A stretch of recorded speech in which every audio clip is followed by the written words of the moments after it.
Today we're going to look and compare plates to see how we can make them more nutritious in 2025. What I have here is a plate that would be a typical plate for a carnivore diet. You can see it's very meat heavy and very high in what we would call saturated fat. Problem there is too much saturated fat in our diet can increase our risk for cardiovascular disease. So that means if you're eating 2,000 calories a day, you should be limiting your saturated fat intake to no more than 13 grams per day.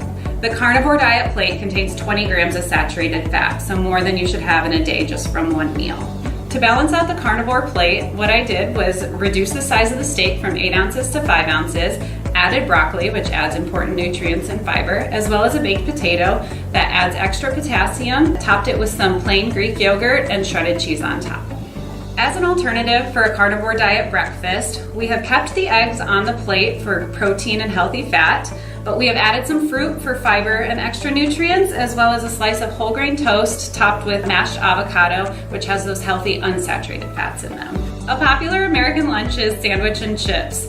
This is typically high in sodium, low in fiber, low in nutrients, and ultra processed. A few swaps to make that a healthier, more balanced meal is swapping out the potato chips for some veggies and hummus, using a whole grain wrap for your bread, and filling it with lean chicken breast, spinach, and avocado on top. While it's easy to grab a sugary drink and pastry in the morning, the American Heart Association tells us to limit our added sugar intake to 25 grams if you're a woman and 36 grams if you're a man.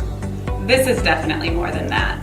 Almost as quick, but definitely more nutritious is a Greek yogurt bowl. The base is plain non-fat Greek yogurt to give you that protein punch, some chia seeds and walnuts on top for healthy unsaturated fats, and fruit for nutrients and fiber. You can also enjoy a cup of coffee even with a little bit of sugar and cream if you like. While protein drinks are an easy grab and go, let's find some ways to add extra nutrients to bulk it up to last you to your next meal. The protein drink is good to keep, but let's add a piece of fruit and some peanut butter for extra fuel. By adding a banana and peanut butter, we've got 4 grams extra fiber, healthy fats with a whopping 34 grams of protein for the whole meal. The most important thing to remember is diet trends come and go, but healthy eating is always in.